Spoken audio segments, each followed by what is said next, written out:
I am delighted to be here tonight to share with you an overview of the work I've done on the topic of land titling and economic development and household well-being. This is work I've been doing for a number of years, and so tonight I'm going to try to pull together lessons that I've learned from various studies of this one particular shock to property rights that occurred in Peru. Sorry, I'll wait just a... I can talk louder, too. That's not part of my presentation.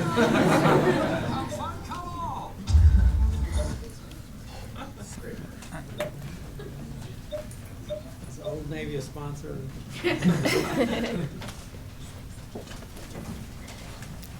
So I'll follow the format that Seth suggested and give you a talk and the overview and summarize the lessons, and then open it up for discussion afterwards. But of course, feel free to interrupt me. I'm used to this. I'm an economist. I get nervous when people don't interrupt me. So if any kind of clarifying questions are welcome, more than welcome. So just to motivate the topic, there's a very robust, well-established association between global levels of GDP and per capita income and any kind of measure of the strength of institutions. So in this case, this here is just a scatter plot that shows the relationship between a general property rights index score and this is GDP per capita. And what you see is what looks to be a causal effect of stronger institutions on economic growth. You can see this also when you look in particular at property rights to land. So this is property rights, as Seth mentioned, encompasses many things, including business property rights, intellectual property rights, but also property rights to land. So if you look very specifically at expropriation risk of residential properties, you also see that land is a critical component to this relationship, to this association between property rights and economic growth. You also see it if you look even narrower at just property registration. So this is essentially how easy it is to register property, and again, log per capita income. And once again, what this suggests is that administrative barriers appear to contribute to this association between property rights and economic growth, which has motivated a lot of economic policy and led people to push institutional reforms that could actually happen as a way of stimulating economic growth. Now, how do we think property rights to land promote economic development? Just to step back a minute. There are four basic channels that have been emphasized in the literature and emphasized by policymakers. The first is it stimulates investment demand. If people have less chance of losing the property, they're certainly going to be more inclined to put money into that property. So we believe that lowering expropriation risk is going to encourage investment. By a similar means, it should stimulate land markets. It lowers transaction costs for land sales, so that should increase real estate activity and residential mobility, which could have implications for economic growth. What's been pushed the most by policymakers and in the small economics literature is that we believe that we could stimulate financial markets by improving access to credit through land titling, through land reform. And this is because many believe that you can open up land for collateral use by banks by strengthening property rights. And the fourth is that what's emphasized in some of my work is that strengthening property rights essentially takes the role of property protection from the household or the community to the government. And this is arguably more efficient since there are economies of scale in property protection. Now, as I said before, what most people have presumed in policy circles is that the key channel through which we observe an association between economic well-being and stronger property institutions is this credit channel. And one of the strongest proponents of property reforms, urban property reforms, has been Hernando de Soto, who's a Peruvian economist. He wrote a couple of very influential, high-profile books which were basically a call to arms for people to take seriously the idea that informal residents of less developed countries could be made much better off simply by giving them titles to their land or strengthening the property registration system. But it's interesting, the channels that he says very strongly that it has nothing to do with tenure security. So what I discussed in the last slide, a lot of those effects operate by reducing people's risk of losing their property. In contrast, what Hernando de Soto says is that formalization, the contribution of formalization, is not about making people more secure in terms of losing their property. What he claims is that informal institutions operate very effectively, and so that we're not actually making people less likely to lose their land. What it does is, in his mind, simply make it easier to convert that capital that's there informally into capital that can be used by banks. And so it eases the administrative use of capital. Now the policy responds both to the theoretical arguments for why we should expect stronger property institutions to stimulate economic growth, and also this robust empirical association between countries that settings that have stronger property rights and levels of economic growth, has motivated, as I said, a huge amount of policy emphasis on poverty alleviation programs that are based on property reforms. This probably began slightly before this, but one of the most notable instances of this was the 2000 Washington Consensus, which prescription number 10 was ensuring secure property rights. This was considered to be one of the keys to economic development. More recently, you see a similar idea reflected in the U.S. Government Aid Office, which is now the Millennium Challenge Corporation, which uses the Land Rights and Access Index as a key performance indicator for both distributing aid and for tracking development initiatives. And this is essentially a measure of free access to land, how easy it is to register property, and the cost of registering property. Now, on-the-ground responses to this idea that we should be doing all we can do to reform property institutions has essentially focused around reforming registration and titling procedures to make it easier for houses who do not have formal title to their land to obtain formal title to their land. The means by which Hernando de Soto suggested we do this is simply by distributing land titles to people without titles, henceforth squatters.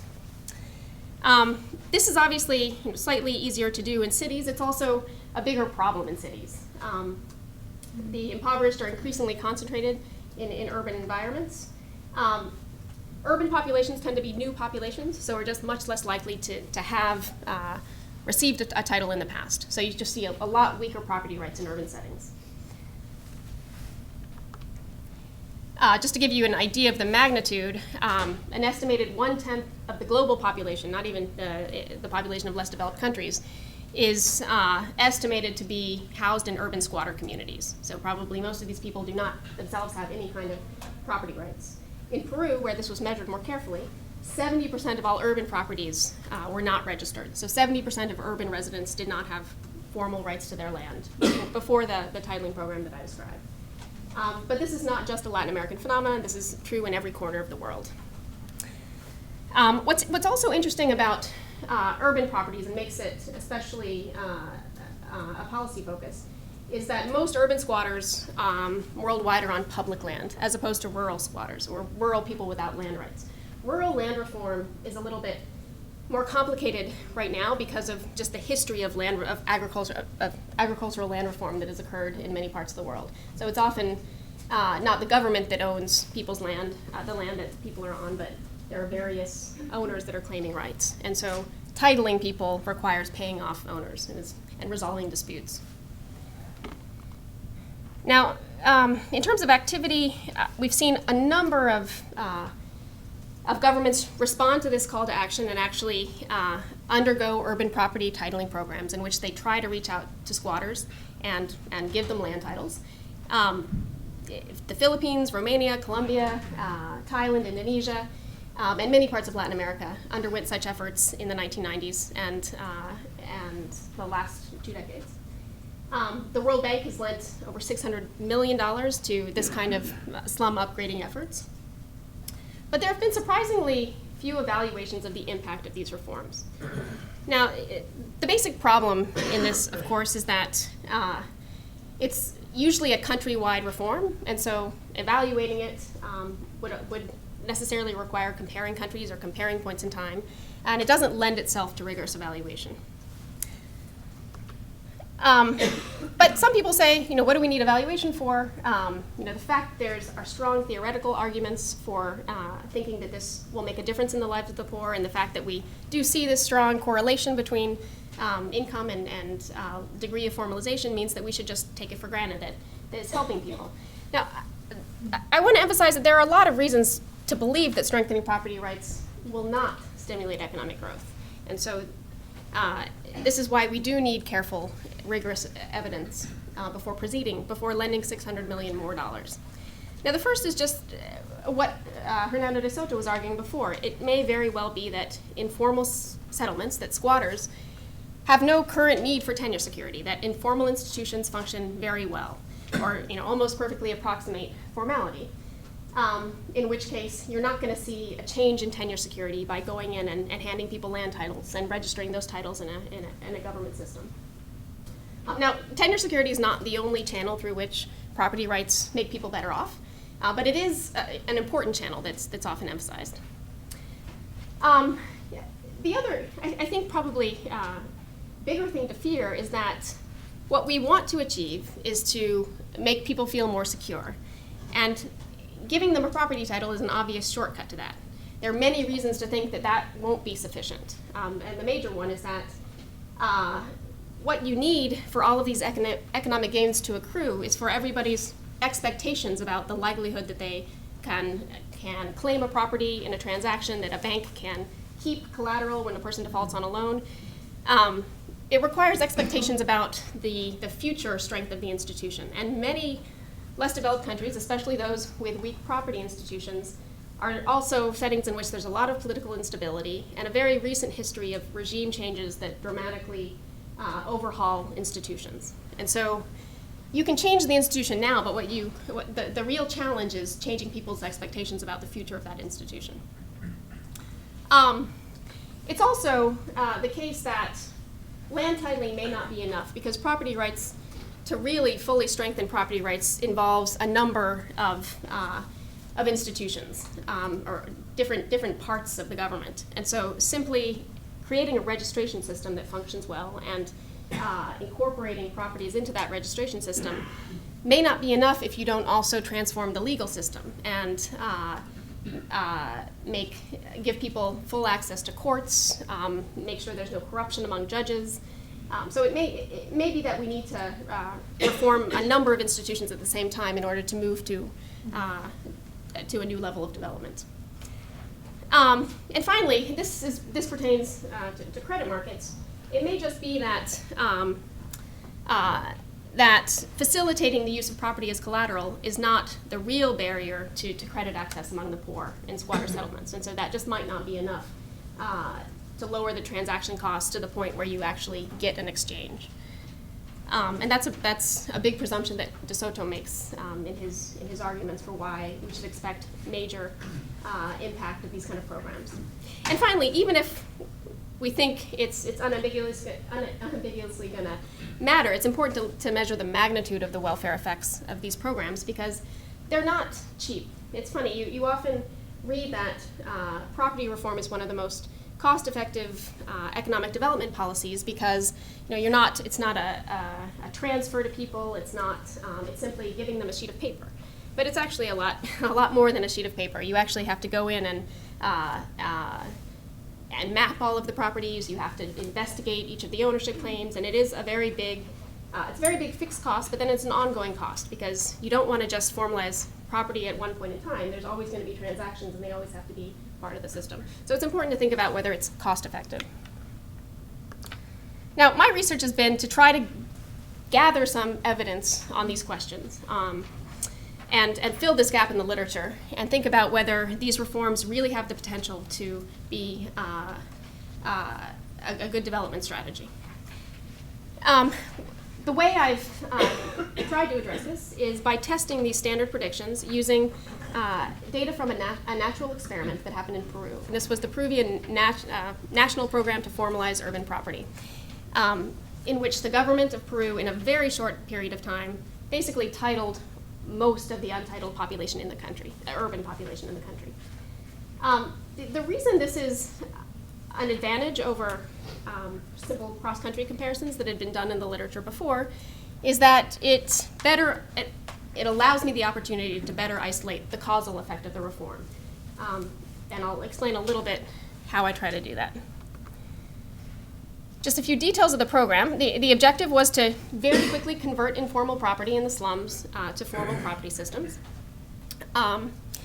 by delineating the land holdings and registering the property titles.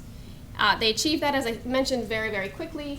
Within 5 years, 80% of previously untitled properties had been titled.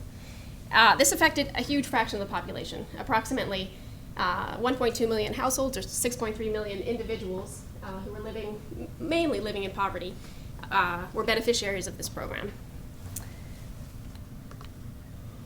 Now, again, the hypotheses that I look at in various papers are, first, whether or not we see an improvement in tenure security. Do people feel safer if you give them this piece of paper and tell them that it's registered? And if so, do we see changes in the level of property investment? Recall that when if you convince people that they're less likely to lose their property, they should be more willing to invest money in that property. Do we see improvements in access to credit? Do we see people better able to use their property as collateral for loans?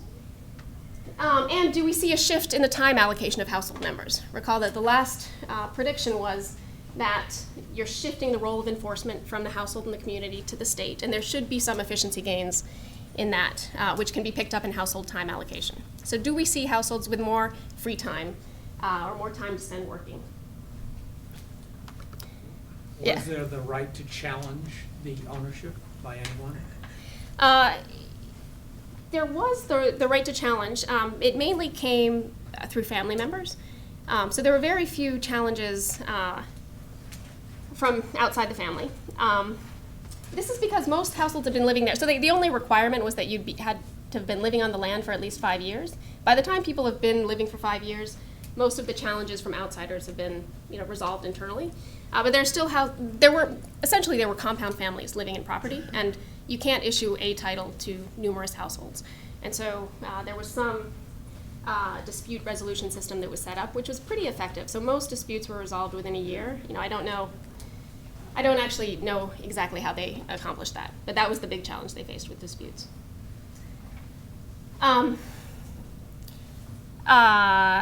So how do I evaluate the effect of this program that happened so quickly? It was a nationwide program. So the method I use, what we'd like to use is a randomized controlled trial. That's kind of the gold standard for program evaluation these days, but very rarely possible with this kind of reform. So what I do here in this work is kind of a trick. Basically, I catch households halfway through the program when about half of people who eventually will receive a title have already received it, and the other half have yet to receive the title. So as I said, I look at households halfway through the program, and that allows me to compare households that have already been reached by the program to households that have yet to be reached. What's advantageous about this approach is that it's easier to argue that we're comparing apples with apples, because we know that everybody is eventually going to be reached. It's a little bit more complicated than that, and so essentially what I do amounts to a two-step estimation strategy. The first thing is to compare squatters in treated and yet to be treated neighborhoods halfway through the program. So that is asking whether households who are residing in the early program neighborhoods have different outcomes midway through the program than those in yet to be titled neighborhoods. Now the assumption inherent in this comparison is that neighborhood timing is independent of anything related to the outcomes that we're interested in. So it has to be as good as random. So that is, it has to be that people in early neighborhoods look about the same as those in late neighborhoods. Now, if you look at, you can look at data from before the program and look at late neighborhoods and early neighborhoods, and they do look pretty identical. But still, it's a big assumption to make. And so what I do is also identify a quasi-control group, which is people who are residing in all neighborhoods who don't stand to benefit from the program because they already have a title at the time of the program. And what this is, so this is analogous to a placebo group in a clinical trial. What it does is remove any kind of underlying differences between early and late neighborhoods by differencing out those features. So now the assumption is a little bit easier to swallow, which is that behavioral differences between squatters and non-squatters are constant across program, early and late program neighborhoods. Okay, so let me give you an overview of what we find from this approach. Now, the first question we're interested in is, what happens to people's fear of losing their property? What we use is data from that survey, which asks people whether or not they consider their dwelling to be currently very secure from either eviction by the government or invasion from other residents. And this is also a way of illustrating the estimation, the evaluation strategy. Basically, these are people who were titled before the program. They don't stand to benefit from the program in program and non-program areas. And so their outcomes should look about the same.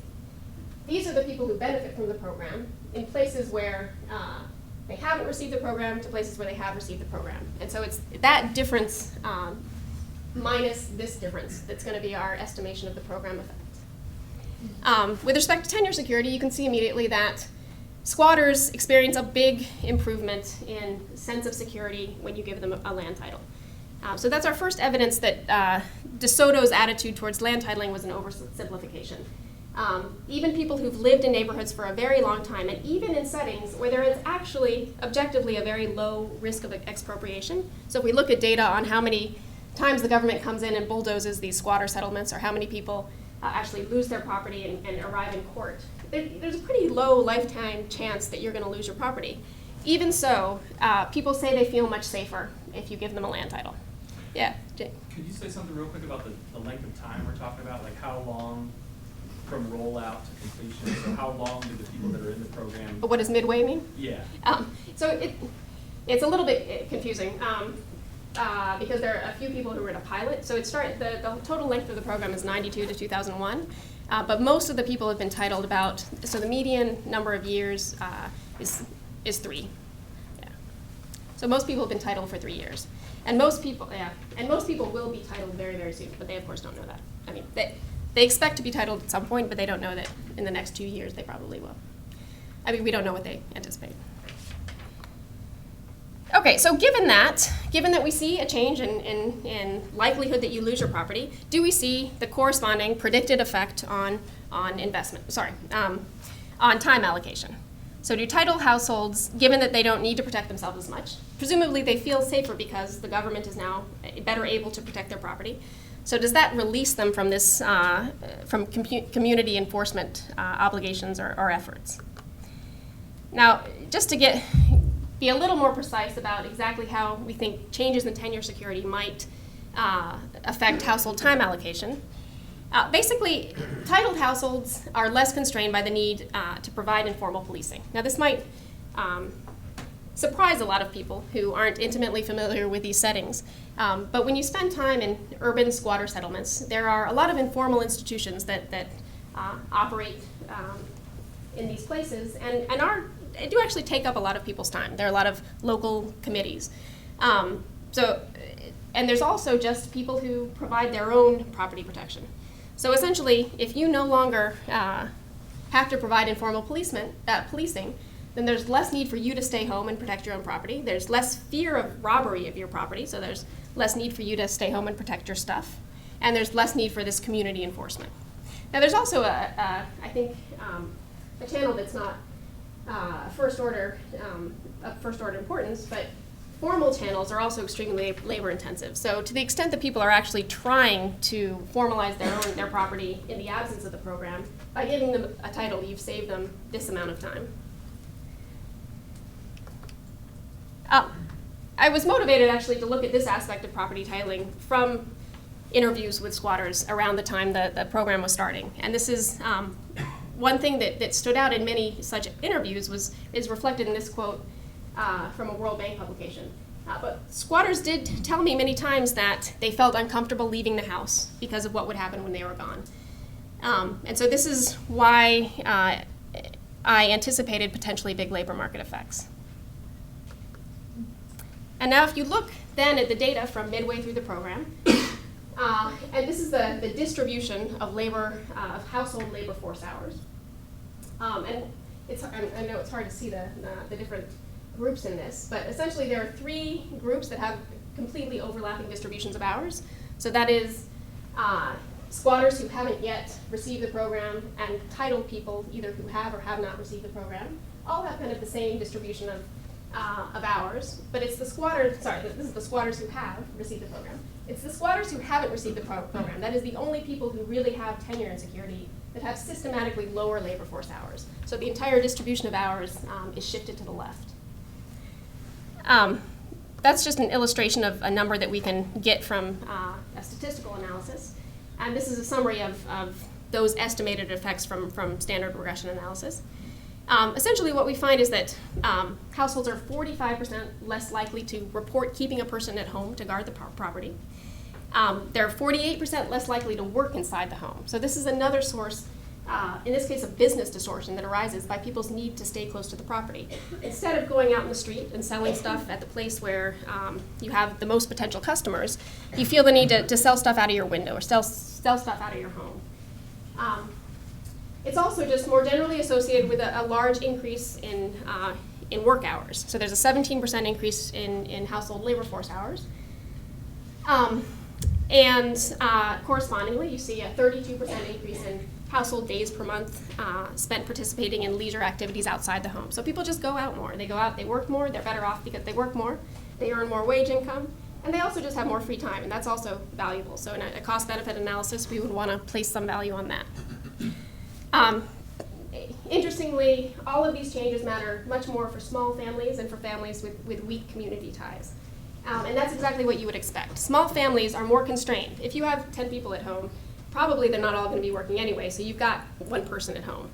I mean, that is there are already economies of scale and property protection within the family. So big families don't benefit as much as small families. Likewise, families with weak community ties are the ones who feel very insecure to begin with. You also see an effect of receiving a title on child labor. So in particular, households that have children, acquiring a property title reduces child labor hours by 27%. And this is what we believe is substitution of adult for child labor in the labor market, which would be based on the idea that adults have a comparative advantage in property protection relative to children. So basically, you can't leave the child at home. What happens when you can't leave the child at home, but you need someone to work? You're more likely to send the child to work outside of the house. When you give people a title, you no longer, the adult can go work, and so they no longer need to send the child out. You also see a significant decline in the fraction of households that report belonging to a neighborhood group. Interestingly, you see a decline in the fraction of households that belong to a property-related neighborhood group. So as I mentioned, there are groups that are just designed to provide community policing, and households are less likely to belong to such a group. They're also less likely to belong to groups that are about other kinds of collective action. So households are less involved in infrastructure provision. Now, what's interesting about that is this is the big fear that a lot of scholars have about strengthening private property rights, is that you somehow are going to disrupt the social fabric of the community, because this insecurity gives people a need to come together and resolve things informally and form these informal institutions. And those informal institutions have spillovers to other informal institutions.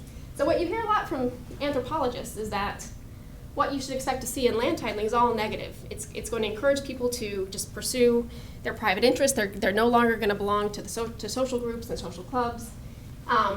And what we're seeing is a little bit consistent with that.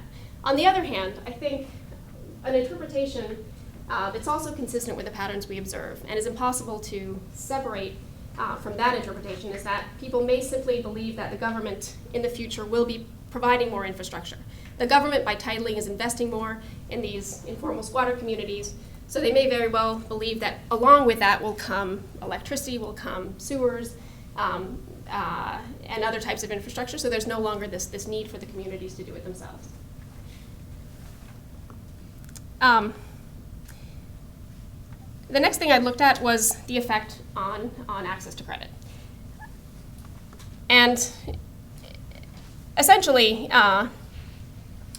again, the theory is that if you title a property, it's easier to use that property as collateral, and therefore it's easier to get a loan.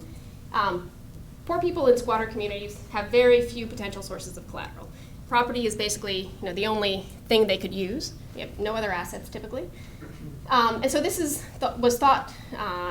was presumed to have a big effect on people's access to credit.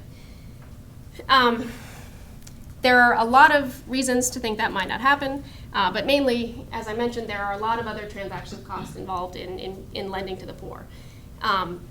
Just because you have collateral the bank can use doesn't mean that the bank is going to be willing to use that collateral, because it simply may not be profitable. More importantly, banks may not be willing to use squatters' property as collateral because it may well be that that slum properties are just not good collateral. And that's because of uncertainty in terms of the government's willingness to support banks' property rights. I'm going to talk about this a little bit more when I wrap up, but I think an important lesson to keep in mind is that by giving out land titles, what we want to do to be consistent with economic theory is to strengthen property rights for the society as a whole. When in practice, what you're doing with land titling is certainly strengthening one side's property rights. You're strengthening the property rights of squatters. But for many of these results, what we really need is for banks to know that their property rights are equally strengthened by this new system. And in fact, I think whether this is true or not, the message that often comes out of these programs is very pro-squatter, pro-poor, that the government is going to be supporting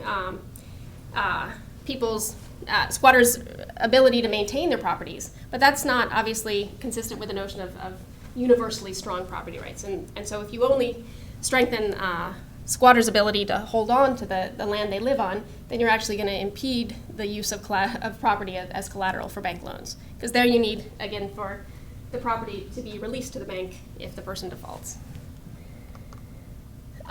What we find in a nutshell is absolutely no change in the ability of squatters that have been titled to access credit from private banks. The likelihood of loan approval is completely independent of whether or not they've received a property title. And if you just look at the terms of the loan and what was requested, it becomes very clear that private sector banks are just unwilling to use slum properties as collateral. What you do find is that titled households have much higher demand for credit, but absolutely no change in the ability to access credit. The only change that we do find in formal sector credit comes from the Public Bank for Housing Construction. There are a number of interpretations of why we would see this from one type of bank and not the other, but I suspect that it's most likely due to increased ability of the Bank for Housing Construction to screen applicants using information on whether or not they were in one of these titled communities, because they have access to more information on these people from the program itself. Okay, the third set of outcomes that I looked at was whether or not households invest more in construction once they receive a title. And it's really striking. You see an immediate, enormous increase in the amount of investment, in housing investment. Basically within 3 years, investment in a property doubles once a person receives a title. And again, this is perfectly consistent with this change in the expropriation risk. People feel better whether or not they should. They feel like their investments are more safe, and you see them responding to that, even without a corresponding change in credit access. In fact, as we saw before, the change in demand for credit even exceeds what they're able to get. And so the increase in investment that we're finding is less than we would otherwise find if people have greater access to credit. So this is without an increase in supply. You see a doubling in increase of money people put into their property. And this is all kinds of housing projects, but just basically adding on to the infrastructure. And the last set of outcomes that I've studied is how property titling influences a household's fertility decisions. Now, just briefly, there are a lot of channels of influence.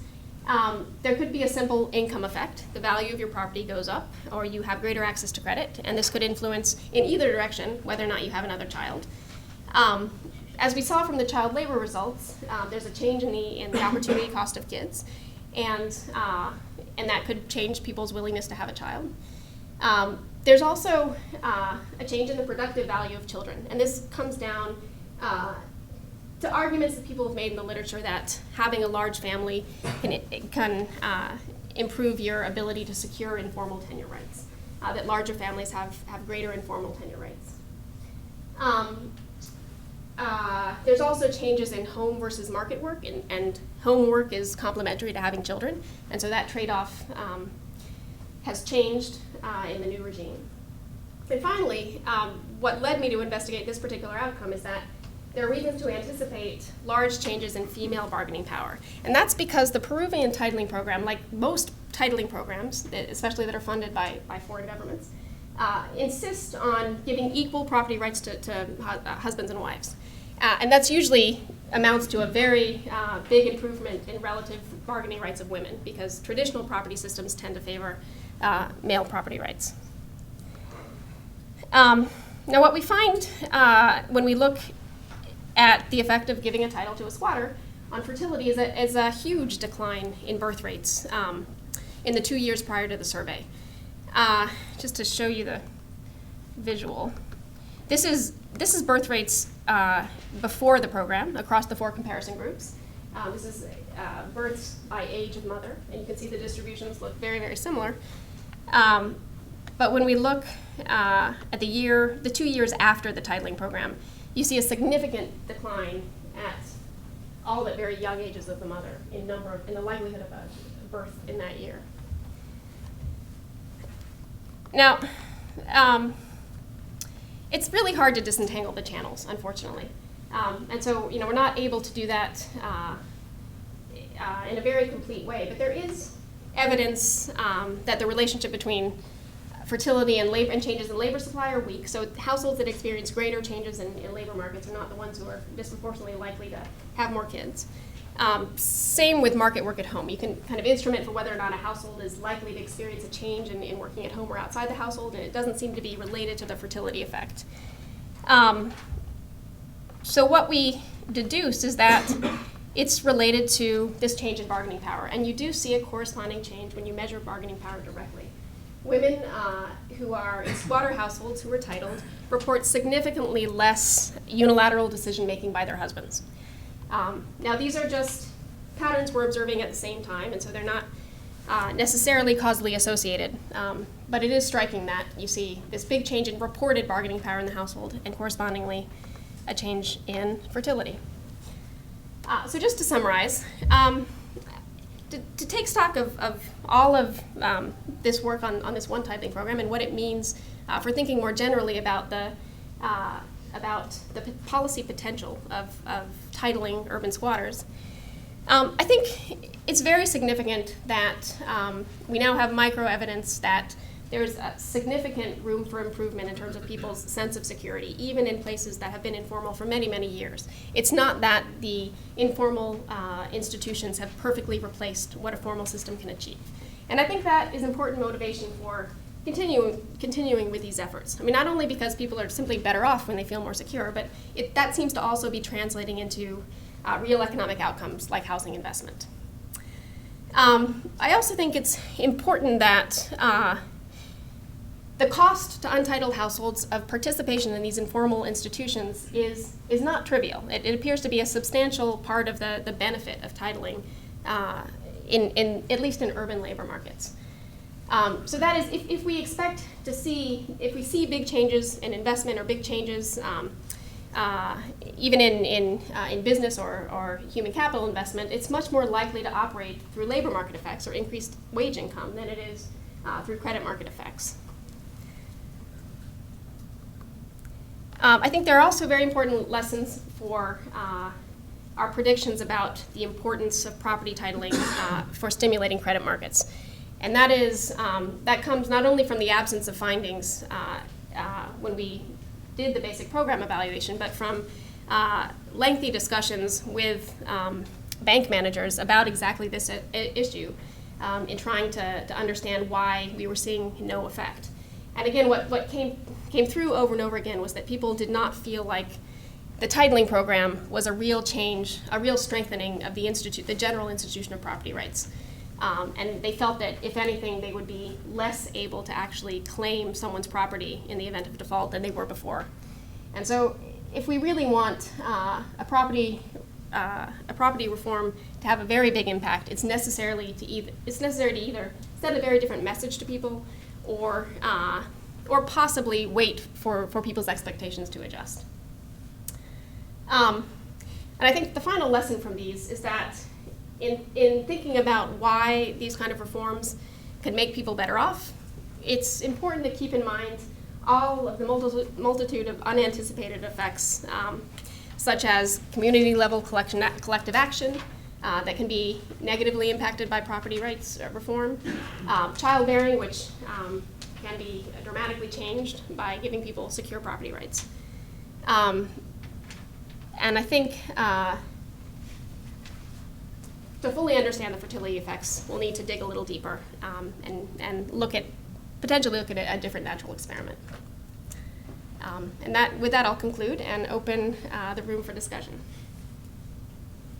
Yep. Did you collect any data on literacy on various population groups, and are things like access to communication items and things like that? So we definitely we have literacy and education.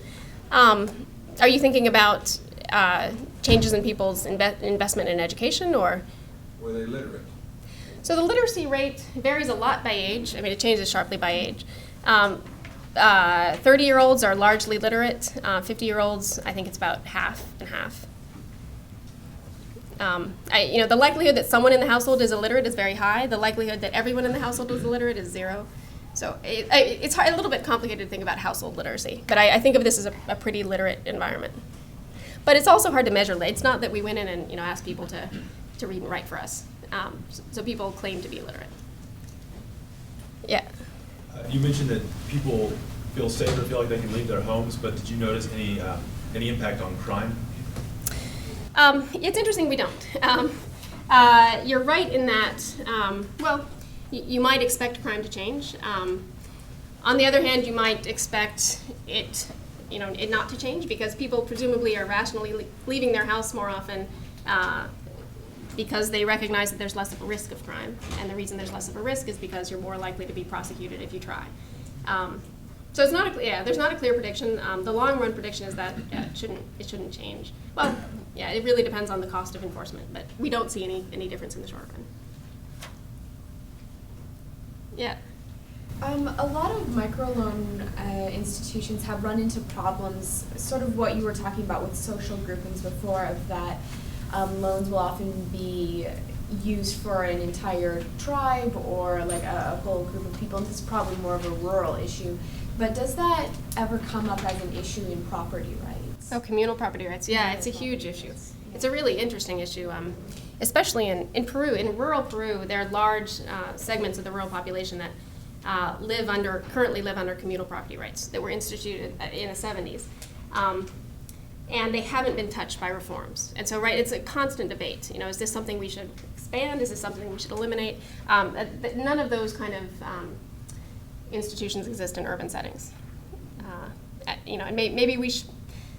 Yeah, it'd be interesting. Usually, the motivation for communal property rights is that this is a very old. So when I said these people have lived here for a long time, I meant 10 years.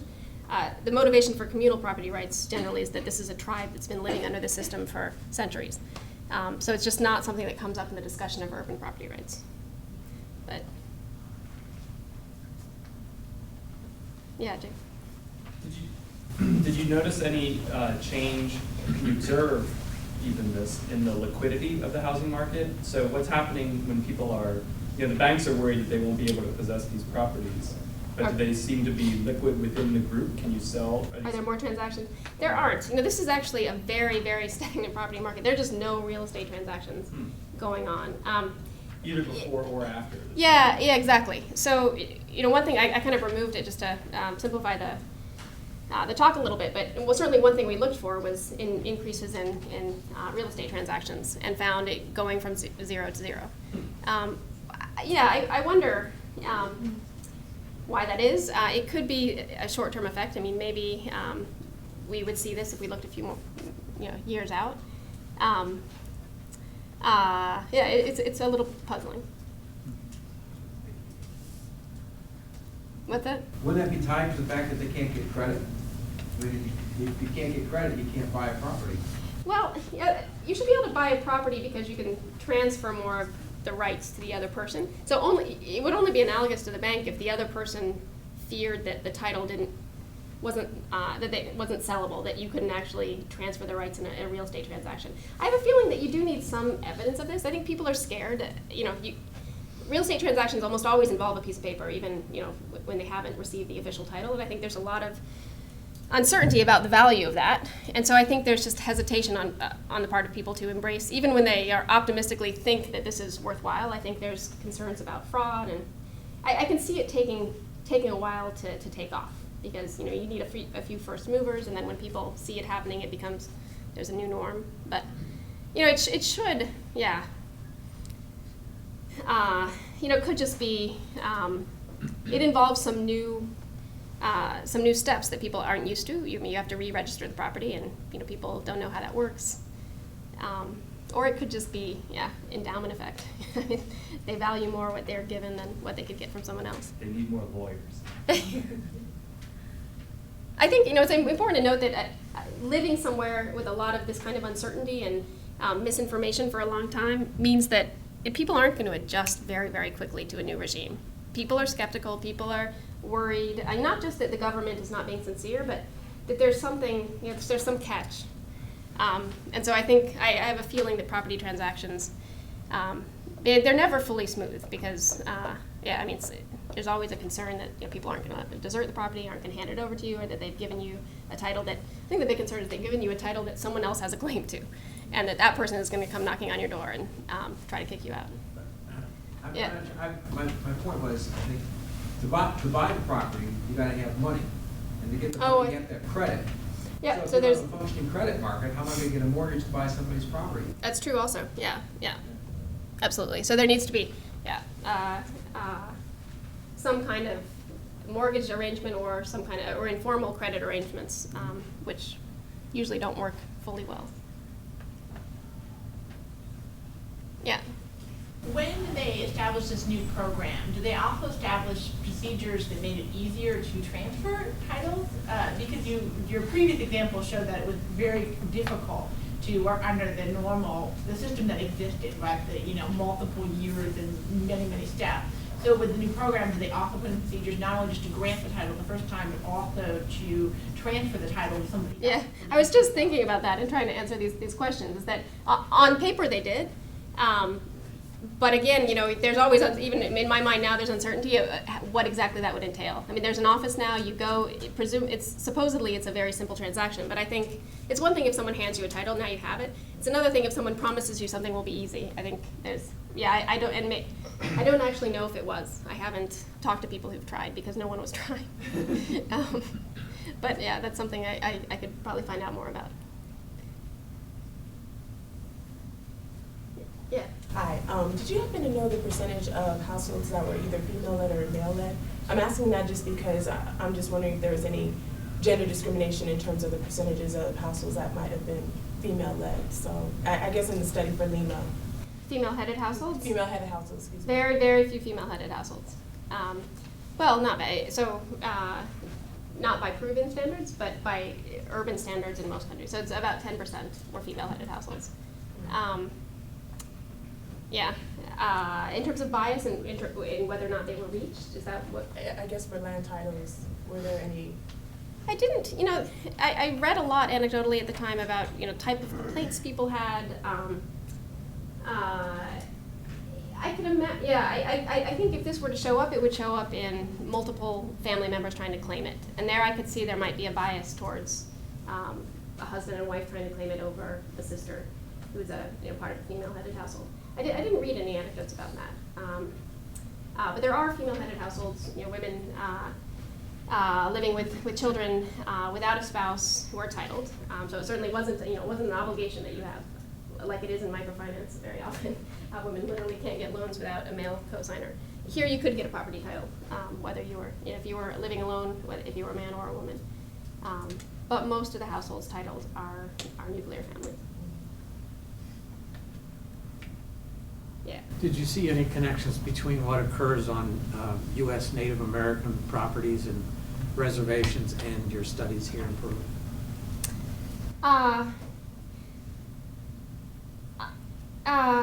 I've seen evidence from property reforms on Native American properties that shows similar in magnitude investment effects of strengthening property rights. In particular, a paper by Randy Aki, who's at Tufts, shows that when they extended the lease rights of Native Americans, you see property investment, more than doubling. So in some sense, so that's an analogous result. In terms of time use, it's not something that had ever been looked at in the literature, so I don't think we know whether there were similar fears and threats in institutions at work. I don't think it's the same population pressure issue. So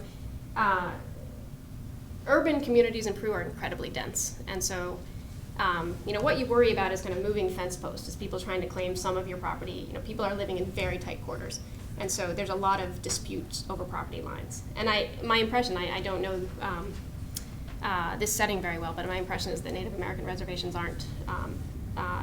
don't share that feature.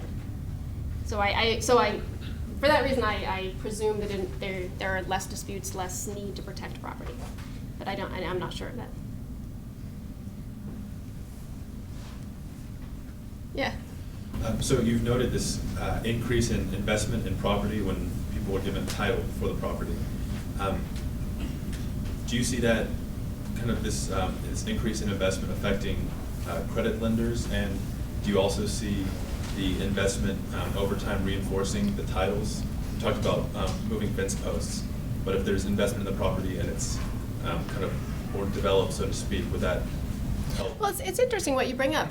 There was one reason you might not expect an investment effect is that other authors have claimed, or scholars have claimed in the past, that there is an investment effect incentive for squatters who are trying to obtain stronger informal rights. Exactly this, that if you invest more in the property, then that helps you achieve informal property protection or property rights over this land. You've put a fence around the property. You've established this. You can also have higher expropriation risk. If you invest a lot in the property, you are worried about losing it because it's more valuable property.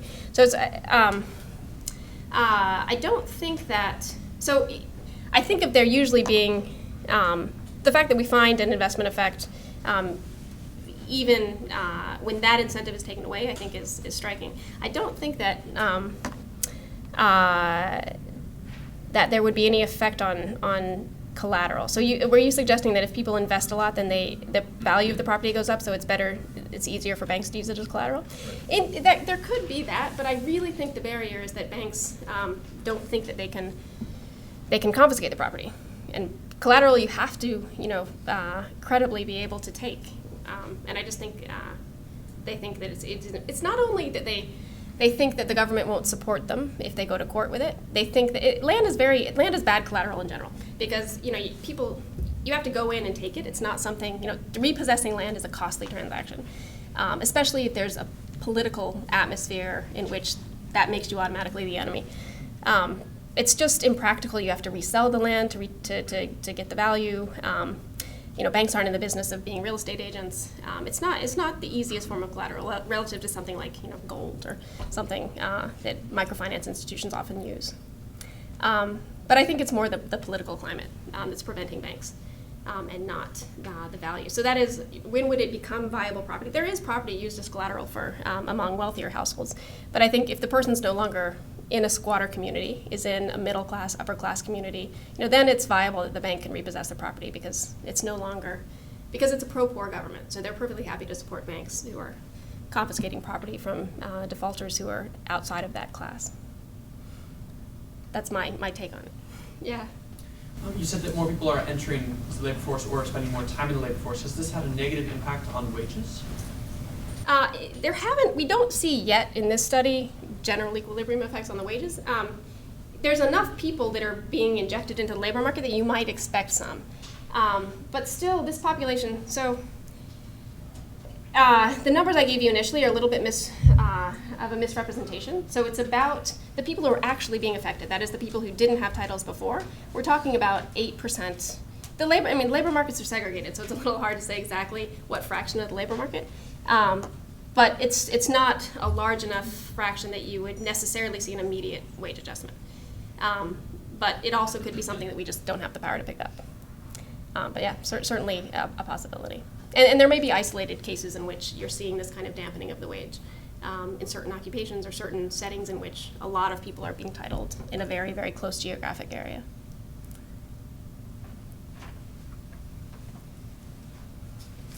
Thank you very much, Erica. Oh, Great to thank you have for here. the